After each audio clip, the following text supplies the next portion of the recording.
Salve, salve! Estação Livre no ar para falar de duas potências da negritude brasileira. Abdias do Nascimento e Carolina Maria de Jesus teriam completado 110 anos ontem, dia 14 de março. E a gente aproveitou essa ocasião para discutir o legado desses dois intelectuais fundamentais. E essa dupla da pesada abre um leque para a gente refletir o Brasil a partir de vários pontos de vista. Da literatura, artes plásticas, política, memória, sonho. Tem um pouco de tudo isso no programa de hoje. Para pensar sobre quem foi Abdias Nascimento, nós precisamos pensar em diversos aspectos da atuação dele. Ele não foi uma coisa só. Hoje nós estamos no sítio onde viveu Carolina Maria de Jesus. O sonho dela era morar num sítio. O disco Bitita foi um convite que eu recebi do selo Sesc. E aí tiveram a ideia de fazer a regravação do disco Quarto Despejo, de Carolina Maria de Jesus, o disco de 1961. O Abdias, ele iniciou a pintura durante a década de 1960, no final, da década, muito influenciado com a criação do Teatro Experimental do Negro e com a criação também do Museu de Arte Negra. Bom, o livro Submundo, Cadernos de um Penitenciário, constitui um conjunto de textos do momento em que Abdias fica encarcerado. Nesse romance, ou Escravo, a gente vai conhecer um pouco do universo da sala de visitas a partir do retrato de uma família de classe média alta que vai se opor ao retrato de uma família de classe média baixa.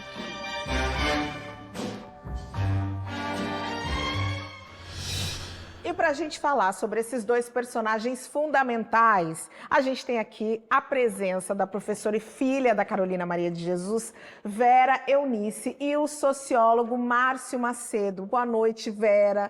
Boa noite, Márcio. Sejam bem-vindos. Obrigado. Prazer ter vocês aqui.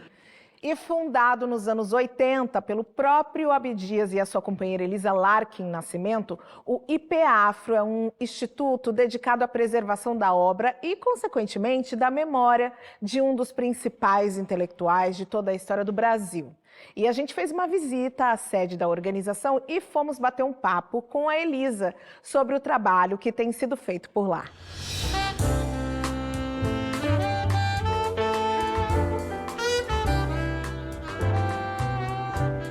Para pensar sobre quem foi Abdias Nascimento, nós precisamos pensar em diversos aspectos da atuação dele. Ele não foi uma coisa só. Ele foi um pensador, um ativista, sobretudo em relação aos direitos humanos do povo afrodescendente no mundo e no Brasil, especificamente. Fundou o Teatro Experimental do Negro, que, além de ser uma organização que, a partir de 1944, trouxe o protagonismo dos atores e atrizes negras para o palco brasileiro. Ele também desenvolveu trabalho com artes plásticas através do projeto Museu de Arte Negra, que começa a partir do ano de 1950, quando o Teatro Experimental do Negro organiza o primeiro Congresso do Negro Brasileiro. Então, a partir de 68, ele vai para o exterior, acaba não podendo voltar ao país por causa do AI-5, Ato Institucional número 5, que fechou o Congresso e instituiu um período de repressão política absolutamente severa no país. Ele já era perseguido por 3 ou 4 inquéritos policiais militares. E ali, então, a partir desse exílio, nos Estados Unidos, ele desenvolve a pintura dele.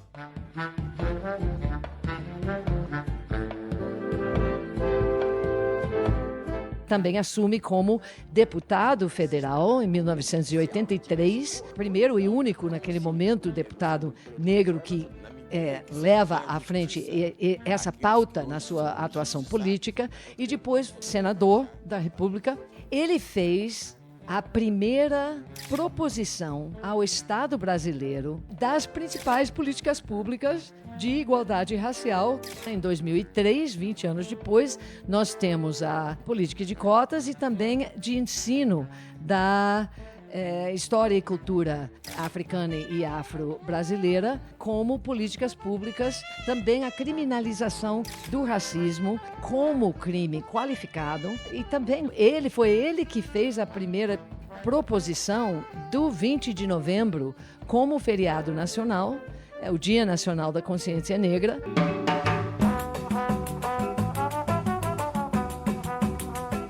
O IPEAFRO foi fundado em 1981 na ocasião da volta do Abdias e minha, porque eu o conheci quando ele estava nesse exílio. Então a gente veio para o Rio de Janeiro em 1984, estamos completando 40 anos do IPEAFRO no Rio de Janeiro como uma associação sem fins lucrativos, ou seja, uma organização não governamental independente. O acervo do IPEAFRO reúne os documentos, obras artísticas, livros, publicações criadas ou colecionadas ou recebidas pelo Abdias Nascimento e pelo próprio IPEAFRO nesse período.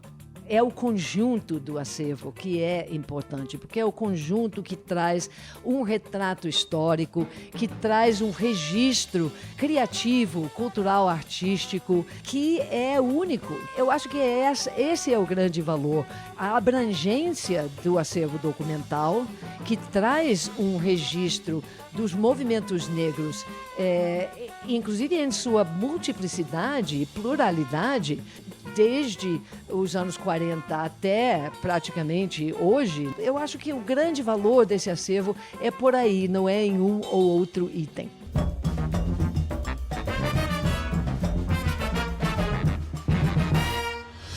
Márcio, que bacana o trabalho do IPEAFRO. Você sabe que me chamou muita atenção, porque num país como o Brasil, acostumado a apagar memórias de pessoas negras, o próprio Abdias, que sempre se mostrou estratégico, iniciou ali a montagem desse acervo que vai manter a sua história viva. Como é que você vê o trabalho do IPEAFRO?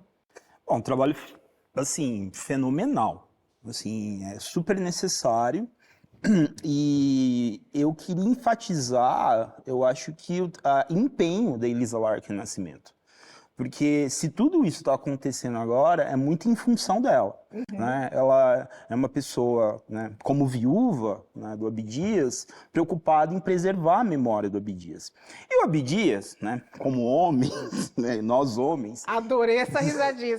Tem uma coisa que o Abdias, eu acho que ele era uma pessoa muito inquieta, circulava muito e ele perdia coisas. Né? Então, quando eu pesquisei a vida do Abdias, né, eu conversei com ele, conversei com a Elisa, ele estava vivo ainda, e ele me falou que ele viajava muito, né, e era uma vida meio corrida, atribulada, compromissos políticos, ativismo, perseguição política, né, e ele perdeu muita coisa. Então, reunir o acervo dele, né, é um trabalho fenomenal, mas também muito mágico, né, porque imagina você entrar em contato com essas obras que têm um valor histórico enorme. Nossa, imenso, né? E por falar em acervo, Carolina também teve um acervo, mas ao contrário do cuidado que a gente teve ali no Abdias, tem uma reportagem, né, Vera, do Nós Mulheres da Periferia, que mostra que esse acervo da Carolina não tem sido cuidado por quem deveria cuidar.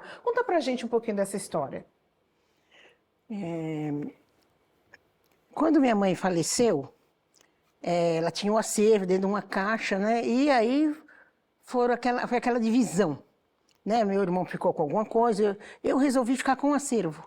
E fica lá em Sacramento, né? Em Minas Gerais, esse acervo? Isto, ficou comigo. Depois minha mãe nunca mais voltou a Sacramento, por causa dos problemas que ela teve lá.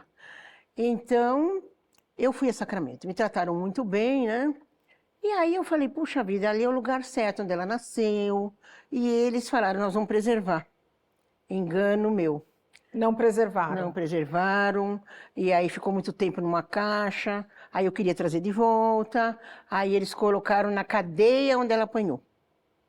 E aí os negros não aceitam. Os historiadores, pesquisadores... Não, mas é inaceitável, né? Não aceitam. E quando eu estive em Sacramento, eu não quis entrar na cadeia. Eu não tive condições emocionais para entrar na cadeia. O acervo fica guardado nesse ambiente. Nesse ambiente, Deve dentro ser da um cela. espaço, dentro da cela onde Dentro da cela. onde ela ficou Então hoje a minha privada luta, de liberdade. minha luta é colocar um lugar para todos verem. Porque eu mesma, o quarto de despejo, minha mãe falava, eu escrevia em papéis de pão. E eu achava utópico. Ah, falei, não, o escritor, né, falam que todo escritor é meio doido, né? Eu falei, não é possível que ela escreveria em papéis de pão. E eu fui no Museu Afro e a menina falou, né, a diretora, olha, tem aí uma surpresa para você, mas você não coloca a mão. Estávamos eu e a Conceição Evaristo. E aí ela veio com o quadro de despejo escrito em papéis de pão. Então, eu nunca tinha visto. Então, eu quero esse acervo para quê? Para que os adolescentes vejam, que as crianças, os negros, eu veja. Todo mundo veja. Inclusive, você trouxe uma fala muito importante, que é essa questão dela ter escrito Quarto de Despejo no papel de pão, que é uma obra que foi traduzida para diversas, dezenas de línguas. Eu queria que você falasse um pouco da importância dessa obra para o Brasil, não só para a Carolina, mas para o Brasil e para o mundo.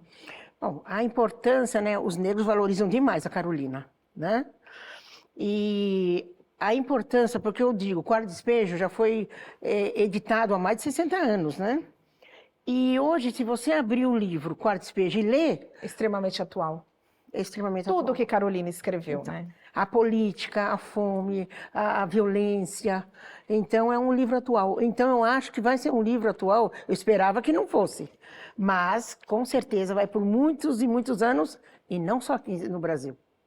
No mundo. No mundo, no mundo. São muitas línguas, né? E é por isso, porque com o sucesso do seu primeiro livro, O Quarto de Despejo, que a vida da Carolina Maria de Jesus melhorou e ela conseguiu comprar um terreno em Parelheiros, na zona sul aqui de São Paulo. Ela se mudou para lá com os filhos em 64. E esse sítio que eles viveram continua por lá até hoje. E a gente foi fazer uma visita, né, Vera? A gente foi com a Veronice para conhecer o lugar e lembrar um pouco do período que a família morou por lá.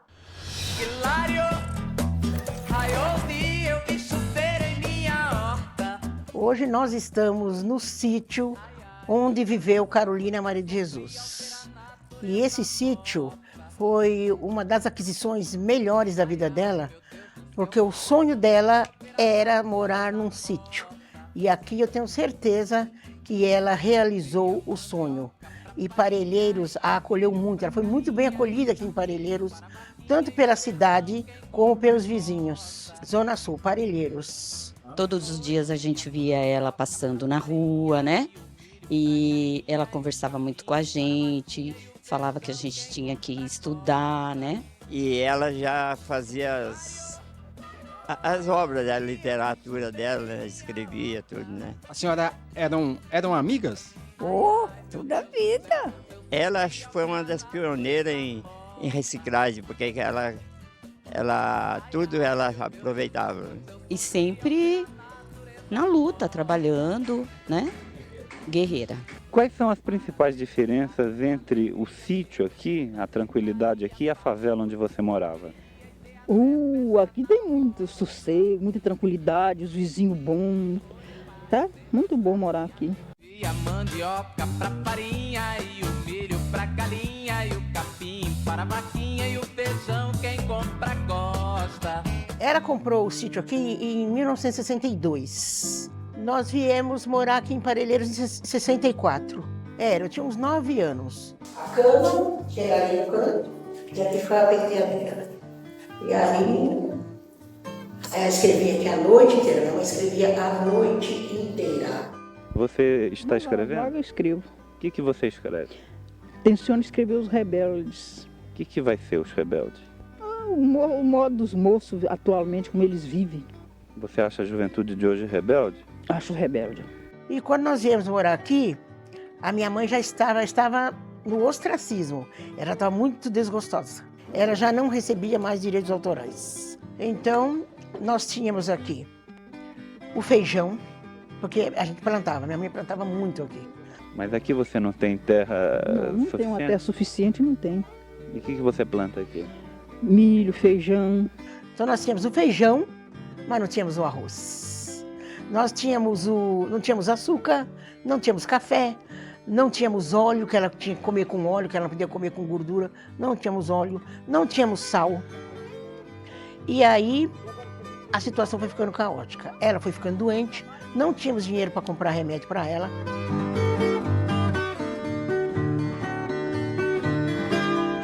A gente ficava a semana inteira esperando ela vir com a comida. Aí na sexta-feira, no fim de semana, ela vinha. A gente via, era bem pretinha, em pé no ônibus, com tanta comida. Ela tinha a paz interior, que ela falava. Aí ela deitava embaixo das árvores e ali ela escrevia. Ali ela escrevia sempre com dicionário, minha mãe sempre leu muito, sempre com livros, com dicionário, e ali ela ficava deitada. Então quando eu vejo a árvore, eu vejo a minha mãe escrevendo ali, embaixo das árvores. Que pedacinho? Aqui, exatamente aqui.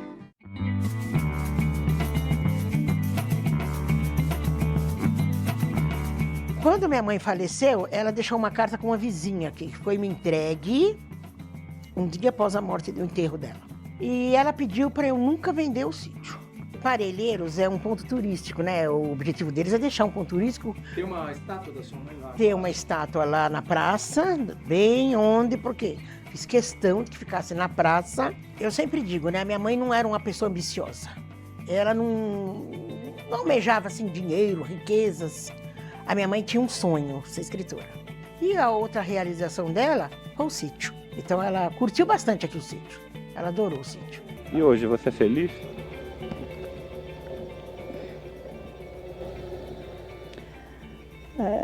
Não sei lá.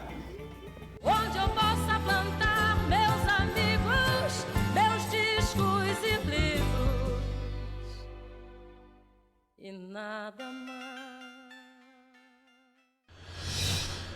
Márcio, você é um leitor de Carolina, né? Eu também. E eu tenho uma conexão muito forte com o Quarto de Despejo, porque eu me recordo muito da minha mãe, que já faleceu e ela gostava muito dessa obra. Que conexão que você tem com as obras da Carolina? Eu fiquei pensando várias coisas aqui enquanto passava a matéria, mas uma que me veio à cabeça agora foi justamente... Eu estou escrevendo sobre Racionais agora, então está muito Racionais na minha cabeça. É uma frase do Brown. Às vezes eu acho que um preto como eu, que é um pedaço, só apenas um pedaço de mato na terra, é só seu. Um riacho. Um riacho. E assim, é muito poético, né? E ao mesmo tempo, como isso está presente na vida, né, da experiência da população negra, né? Não só no Brasil, mas no contexto da diáspora africana. Então eu acho que ler os livros, né, da Carolina é muito se conectar com essa subjetividade que a gente traz e é compartilhada, né, nas experiências cotidianas, né? Às vezes eu acho que todo preto como eu só quer um terreno no mato só seu, sem luxo, descalço, nadar no riacho, sem fome, pegando as frutas no cacho. Ou seja, essa ideia da dificuldade, né, que a Vera falou, de escrever, né, os seus escritos, né, em papel, né, de padaria, papel de pão, né? Ou seja, é como, né, a nossa população, né, negros, pretos, pardos, indígenas, mas também a população pobre, né, do país, né, tem essa capacidade de improvisar e fazer coisas, e coisas muito boas. Né? Muito bem feitas. Essa capacidade criativa, de produção, é uma potência absurda. E eu acho que é isso que conecta, né, com a literatura, porque é a experiência verdadeira. Vera, é muito emblemático essa entrevista ali no sítio, principalmente no momento em que o repórter pergunta para ela se ela é feliz e ela não sabe responder. Essa ida de vocês ali para o sítio em 64, as constantes visitas, que memória que é que você traz desse lugar? Então, a minha mãe, ela tinha 2 sonhos, ser escritora e tirar os filhos da favela. Da favela. E aí minha mãe resolveu, sempre ela quis morar em sítio, né? E ela estava muito infeliz, aí chegou com um caminhão, minha mãe era intempestiva, e falou, vamos todos embora morar no sítio. Então nós fomos para o sítio, não tinha piso, nós fomos no chão. Não tinha banheiro, não tinha porta, não tinha luz. E aí o meu irmão, já adolescente, ele não aceitou, né? Primeiro que ele nunca aceitou. A minha mãe tem esse boom, né? A mulher vendeu, foi best-seller. Foi. E não recebeu financeiramente. E nós caímos numa situação de muita fome. É aquilo que eu falei. Tínhamos... Um dia tinha feijão, mas no outro dia não tinha arroz, né? Entendeu? Então... O reconhecimento da Carolina, ele não veio nem financeiramente e também não veio dentro dos colegas da literatura. A gente vai conversar um pouco mais sobre isso depois do intervalo. Eu preciso fazer uma pausa. Ainda tem muito mais. No próximo bloco, eu vou falar sobre o disco Bitita, que a artista Esther Araújo gravou com música, sabe de quem? Carolina Maria de Jesus. Eu volto já já, me aguarda. Rico quer guerra, pobre vai na guerra. Rico quer paz, pobre vive em paz. Rico vai na frente, pobre vai atrás. Rico vai na frente, pobre vai atrás. Estação Livre de volta. Hoje eu recebo aqui Vera Eunice, Márcio Macedo. Nós estamos celebrando a existência de Carolina Maria de Jesus e Abdias do Nascimento. Muita gente não sabe, mas a Carolina Maria de Jesus tem um disco gravado, e isso foi em 1961. Esse álbum ganhou agora uma releitura. Bitita, as composições de Carolina Maria de Jesus. E a gente foi conversar com Esther Araújo, que é diretora musical do projeto e que foca nas vozes e no batuque.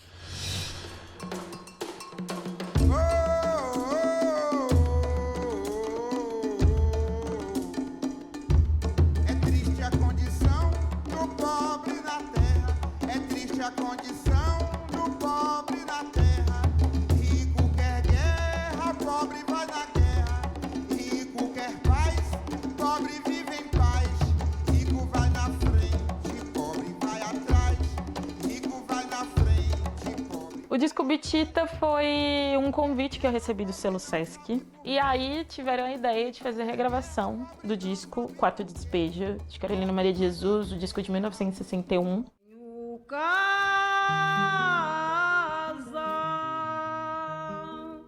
Nem comida pra comer, nem comida pra comer. Eu não tenho casa nem comida pra comer. Oh meu Deus, trabalho tanto e vivo neste miserê. Eu recebi o convite, até nem acreditei, né? Digo, eu? É você. Aí eu digo, tá bom então, se é eu, então bora, né? Pobre e rico são feridos, porque a guerra é uma coisa brutal. Mas o pobre nunca é promovido, o rico chega a marechal. Quem há se me ver cantando. Ela cantando as próprias composições, né, do disco Quarto de Despejo, a gente sente como que ela se aprofundava realmente num sentimento, né? Porque a música deixa tudo mais sensível. Me fez paralisar, assim, prestar atenção. Nossa, era muito diferente. Tipo, de vir de uma realidade onde ela veio e conseguir tirar algo muito bom daquilo e tirar um sarro falando uma verdade para um homem e para a realidade que ela vivia, assim.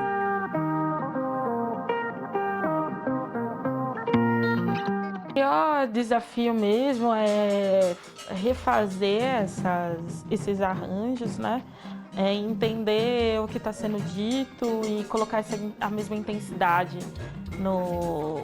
nas percussões, né? Que é o foco principal.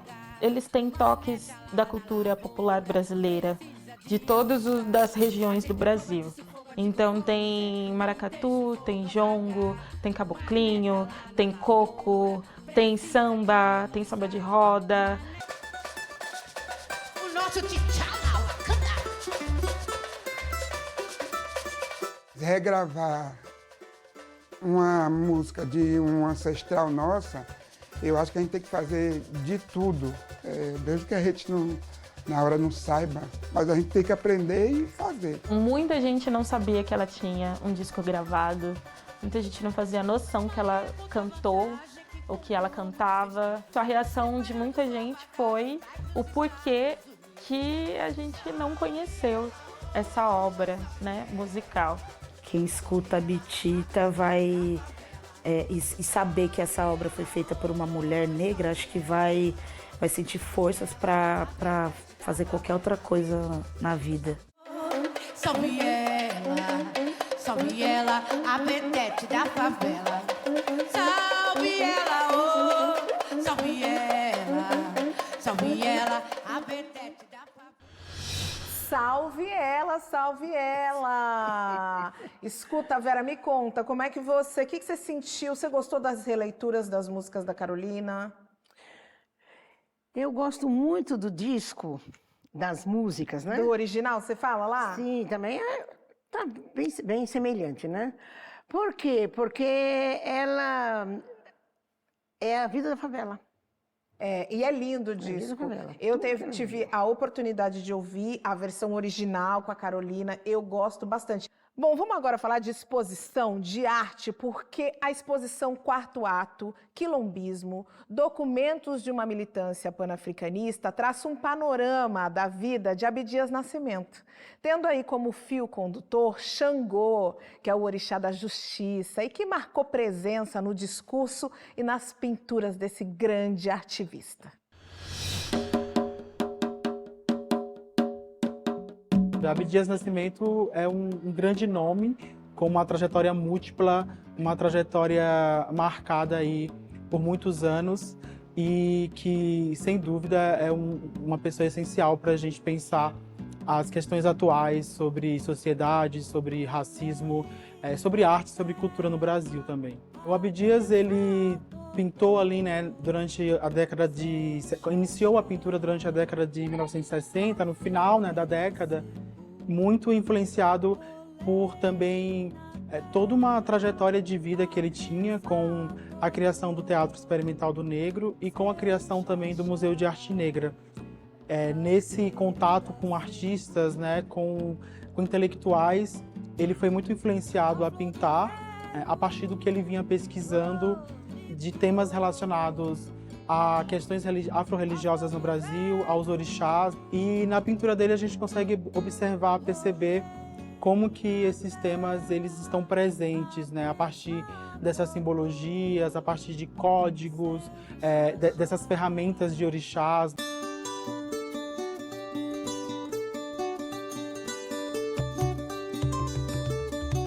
A exposição Quarto Ato, né, o Quilombismo, ela tem como título, como referência, essa tese, esse livro que o Abdias publicou, né, o Quilombismo, em que ele vai defender os quilombos enquanto esse lugar, esse espaço de resistência, nesse quarto ato, né, do programa Abdias Nascimento e Museu de Arte Negra, que é um programa feito em parceria com o IPEAFRO, o instituto fundado pelo Abdias e que hoje tem a direção, né, presidido pela Elisa Larquim Nascimento, viúva do Abdias. É um quarto ato que, de alguma maneira, resume todos esses 3 atos anteriores em que o Iotim se dedicou durante esses 2 anos, né, quase 3 anos, a uma pesquisa muito aprofundada sobre a trajetória do Abdias. Nesse quarto ato, o público consegue, de alguma maneira, entender essa figura, essa pessoa tão importante que foi o Abdias Nascimento para a história do Brasil. Nas mais profundas camadas da cultura negra no Brasil ou em qualquer parte onde o negro tenha desempenhado um papel significativo na sua formação cultural.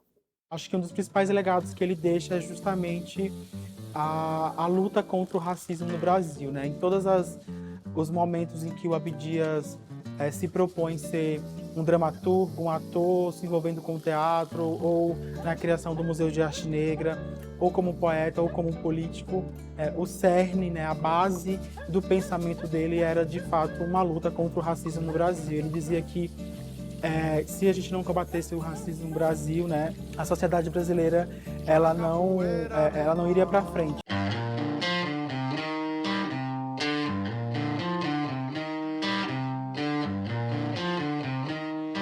Aqui na exposição a gente observa também como que esses trabalhos eles estão muito presentes, né, quando ele vai homenagear outras pessoas da vida dele, né, a própria Léa Garcia, que foi uma atriz, né, e também ex-esposa do Abdias.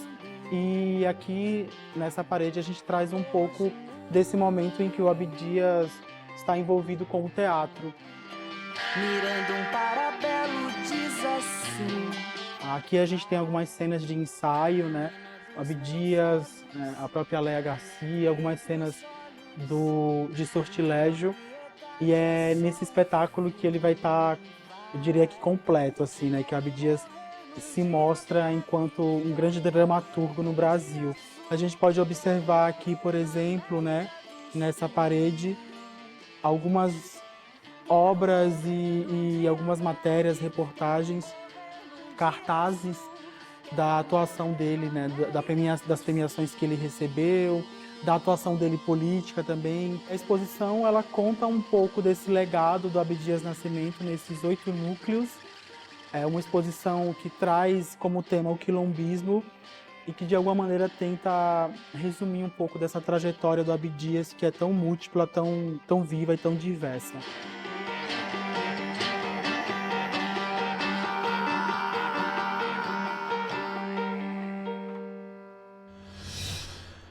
Que linda essa exposição, gente, está imperdível e fica em cartaz até o dia 28 de abril no Instituto Inhotim, em Minas Gerais. Márcio, que maravilha, o trabalho. O Abdias era um ser humano muito potente. Eu queria saber de você, como é que você avalia aí o trabalho das artes plásticas dele? Para entender o trabalho de artes plásticas do Abdias, a gente precisa entender o lugar das artes no Abdias, né? E na própria história do movimento negro contemporâneo.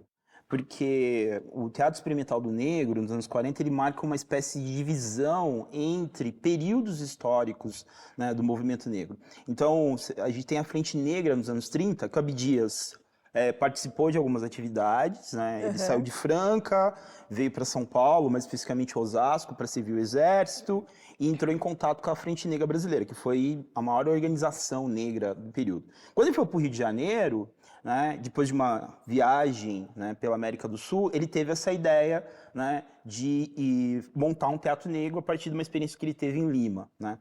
E é interessante porque o teatro experimental do negro é uma mescla entre ativismo a partir da arte. Exatamente, a gente já contou essa história aqui na Estação Livre. Exato, inclusive. Então acho que é muito interessante isso. E um outro ponto é a dimensão religiosa, né?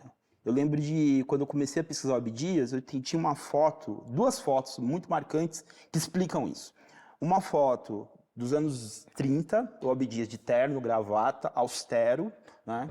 E uma foto do Abdias nos anos 60, de bata, né, um chapéu africano, todo colorido, né?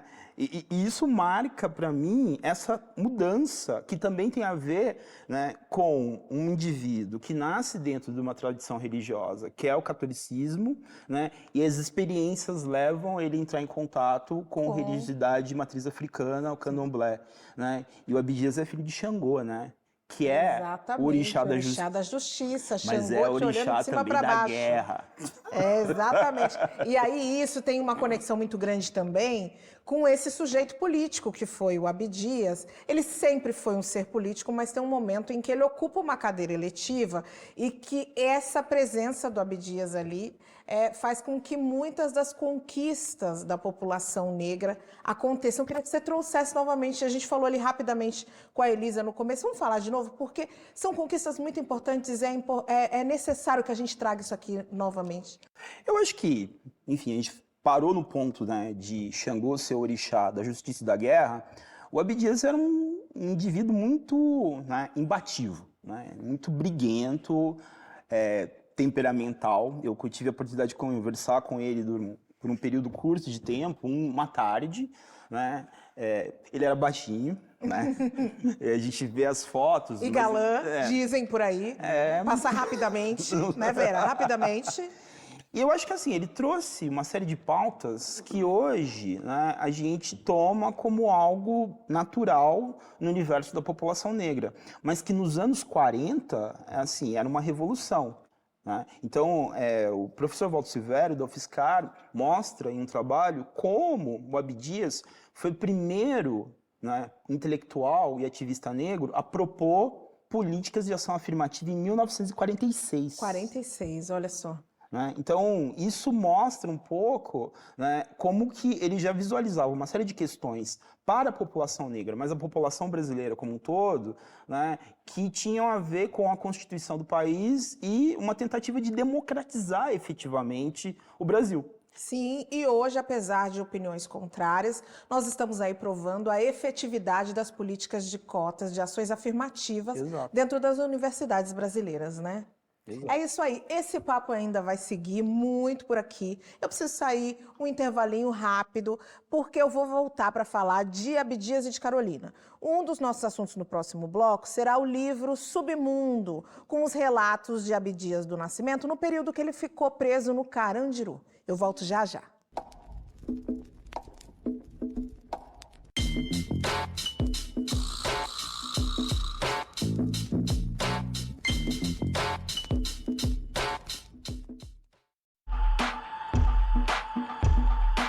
Estação Livre de volta e nós estamos hoje aqui celebrando 110 anos de dois gigantes brasileiros, Carolina Maria de Jesus e Abdias do Nascimento. A experiência de Abdias do Nascimento como detento no Carandiru nos anos 40 gerou uma série de textos que foram lançados no ano passado no livro Submundo. E aí nós fomos conversar com a autora do prefácio, que é a Denise Carrascosa, sobre a importância dessa obra.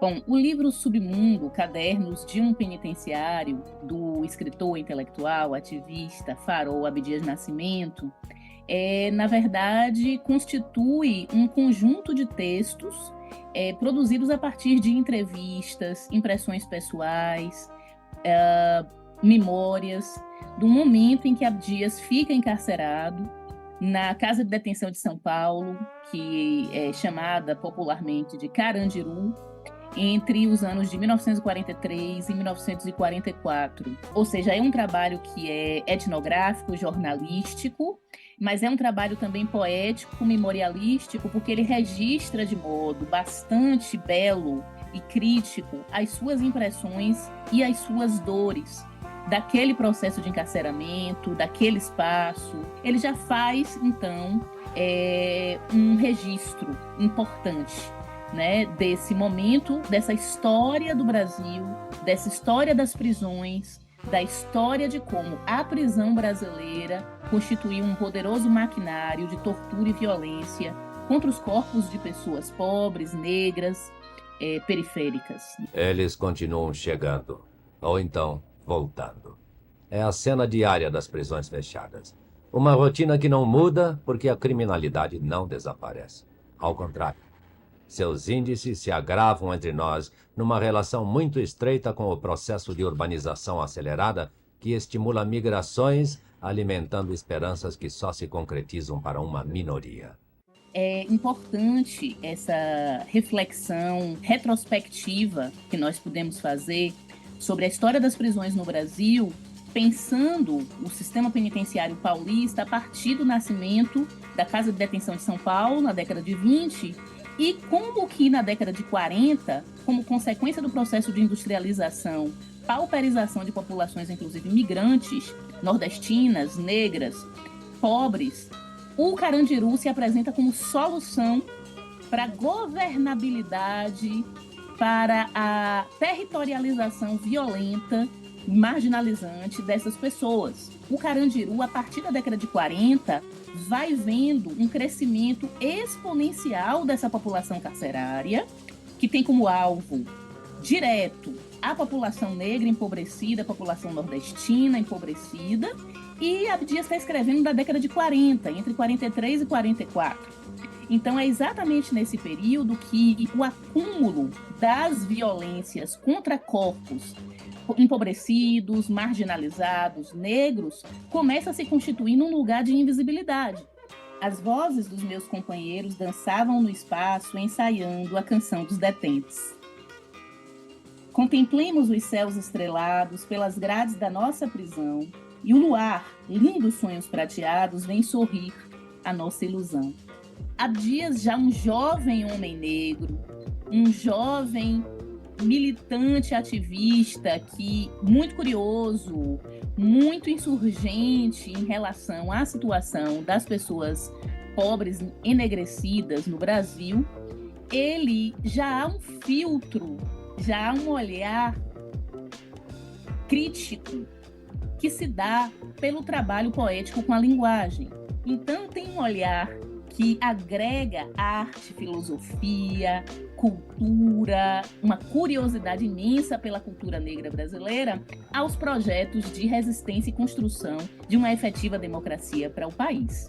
E eu me deixava absorver na beleza mística daquele momento, descia o coro sacro de alguma capela em que os cânticos fossem coloridos pelos raios de sol, tingidos de várias cores, ao atravessar o filtro dos vitrais. Então veja, aí já temos o dramaturgo, o poeta, não é? O crítico, o filósofo, o ativista. Não é? Nesse pequeno exemplo de texto de Submundo, nós já temos aí a iminência, né? A potência de acontecimento que foi Abdias Nascimento nesse país que continua sendo como farol para intelectuais, artistas, políticos, não é? E, enfim, como alguém que projetou formas de democracia efetiva para a nossa nação.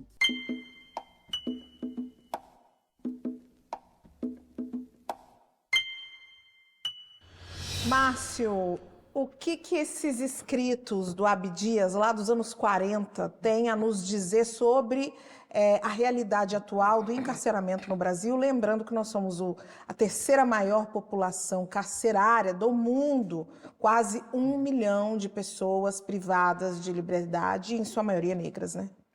Isso fala da experiência da população negra no contexto da diáspora africana, né? E se você olhar para as grandes lideranças dessas populações, exemplos, Angela Davis, Malcolm X, Martin Luther King, né? Nelson Mandela, todos eles e elas passaram por uma experiência prisional. Ou seja, tem um lugar específico, né? Uma experiência, né? Que é extremamente dramática, né?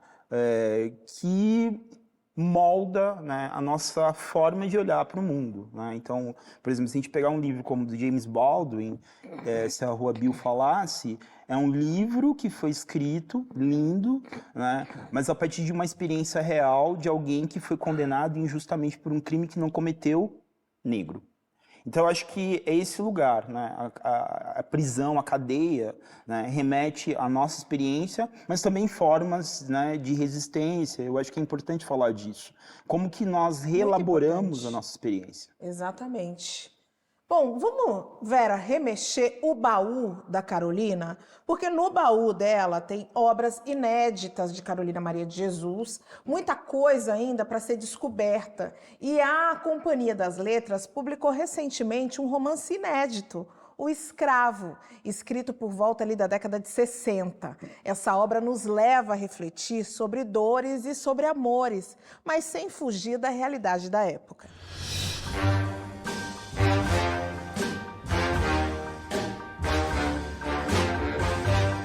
Nesse romance, O Escravo, a gente vai conhecer um pouco, na verdade muito, do universo da sala de visitas a partir do retrato de uma família de classe média alta que vai se opor ao retrato, né, se opor em certa medida ao retrato de uma família de classe média baixa. E quais são essas famílias? É a família de Renato e a família de Rosa, que são primos. E eles se apaixonam perdidamente.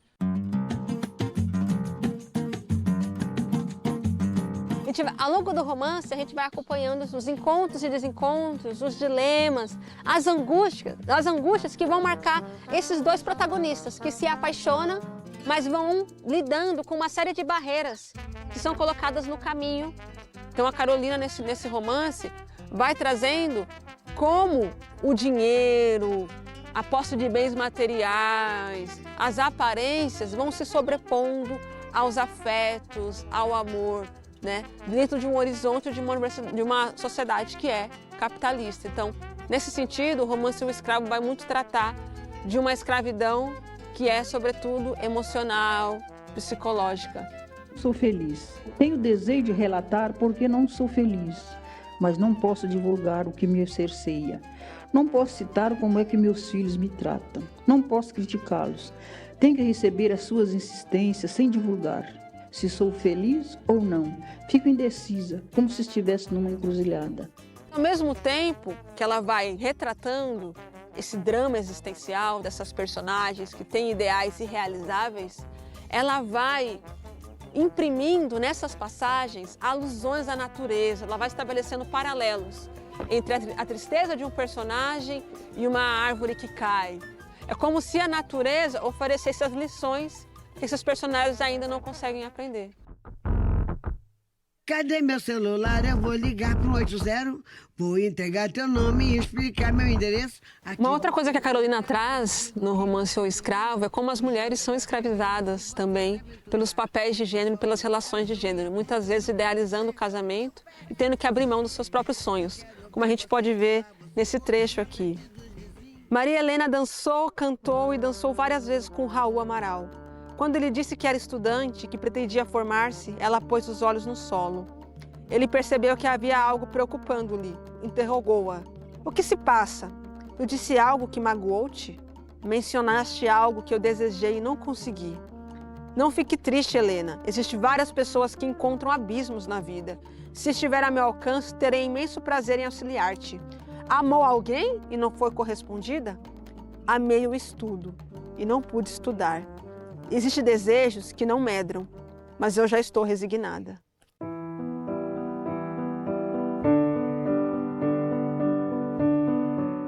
Há uma passagem do livro que ela vai dizer: somos escravos de tudo que desejamos. Então, tem um gesto da Carolina nessa obra de pensar o quanto a ambição desmedida, o quanto ter um ideal na vida que é baseado unicamente no outro, em ter o outro, em ter aquela pessoa com você, pode também te escravizar, pode também ser aquilo que vai te aprisionar e impedir você de ser livre. A gente vive-se com toneladas de esperança acumuladas na mente, que vai duplicando-se dia a dia. Espera-se que um dia a nossa vida melhore. Só eu não espero mais nada. Já estou senil e desiludido.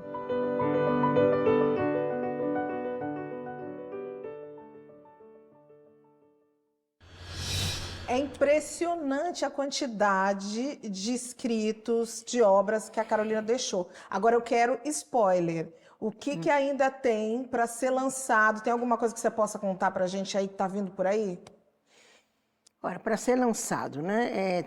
Ela deixou 27 obras. 27 obras. Então, os poemas dela são tão atuais, muito assim da nossa vivência hoje. Então, ela deixou poemas, como eu falo, né? Uma mulher que escrevia de tudo.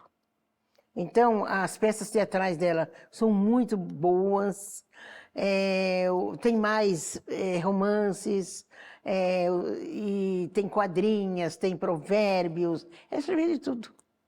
De tudo. Nossa, muito grande a Carolina. Márcio, qual a importância, né? Tanto a Carolina quanto a Abdias estão aí com livros sendo publicados mesmo após a morte. Qual que é a importância dessas publicações aí, principalmente para a nossa atualidade? A Vera falando do lançamento de 27 livros da Maria Carolina, vendo o livro da Abdias sendo disponibilizado para um pesquisador, assim, é uma das maiores felicidades que você tem, porque você consegue ver a obra na sua completude, e isso é maravilhoso, né? E assim, eu sou partidário do que a Fernanda falou a respeito, né, na fala dela, da Carolina, falando a Carolina, né? Amei o estudo. É maravilhoso. Agora tem um ponto que eu acho que é importante para centrar contemporaneamente esses dois autores, que são olhares de gênero e raça, né, para um Brasil muito diferente do nosso e que eles contribuíram para mudar a partir dessas perspectivas. É um homem negro, né, falando desse país E é uma mulher negra falando desse país. E na fala da Fernanda, ela mostra muito bem como os livros da Carolina têm uma dimensão crítica subjetiva de crítica ao capitalismo, que é fenomenal. Fenomenal, né? Bom, eu vou para mais um intervalo, tá? Na sequência, eu converso mais um pouco com a Vera Eunice, com o Márcio Macedo, sobre o legado da Carolina Maria de Jesus e do Abdias do Nascimento. Eu volto já já.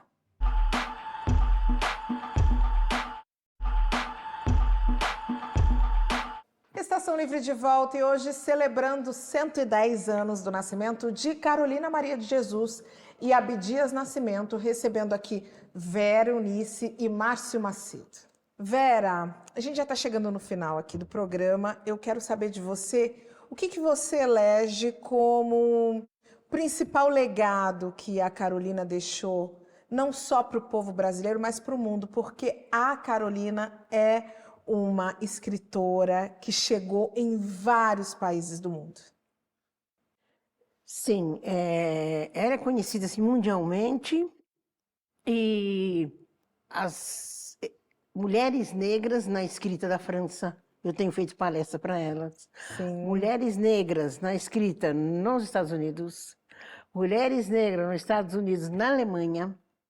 Então, e é tudo a mesma história. A maioria das meninas, você vê que sonham, e sonham não em riqueza, viu? Elas sonham em ser escritoras, em ser reconhecida, em colocar o nome delas no livro, né? Tanto é que eu tenho feito várias palestras, e uma palestra que me deixou assim, muito chocada foi na detenção.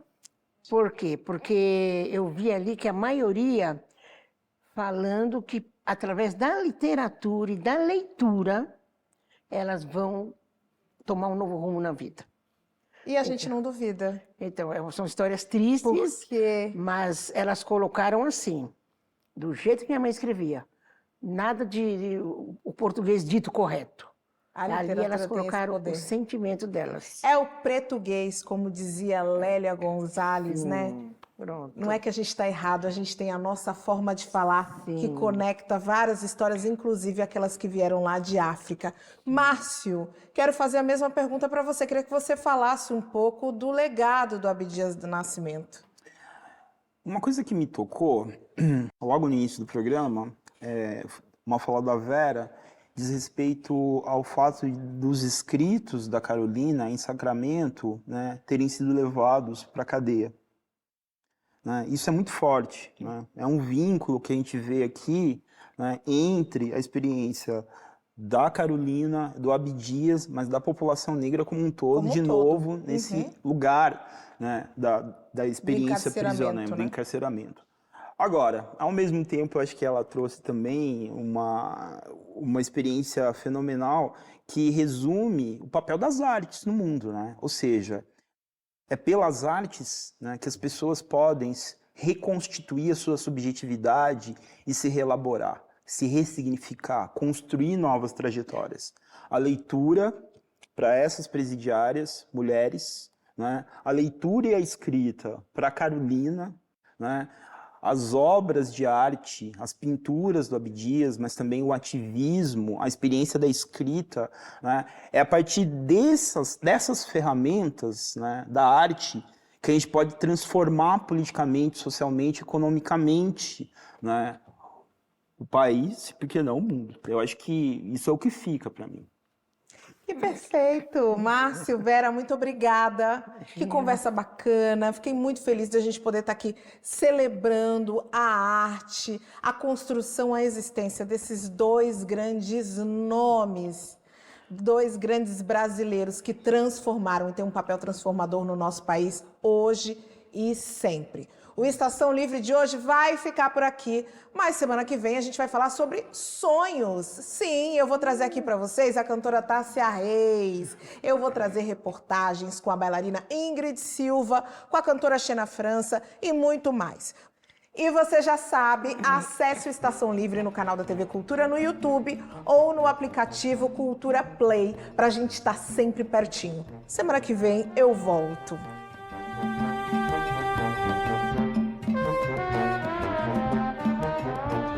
tanto o teatro como a pintura são apenas instrumentos que eu uso para valorizar, para projetar os valores da cultura africana no Brasil. A vida dos favelados é uma vida indigente, uma vida de sofrimento para todos. E aconselho a todos a não procurar ser um favelado, sabe?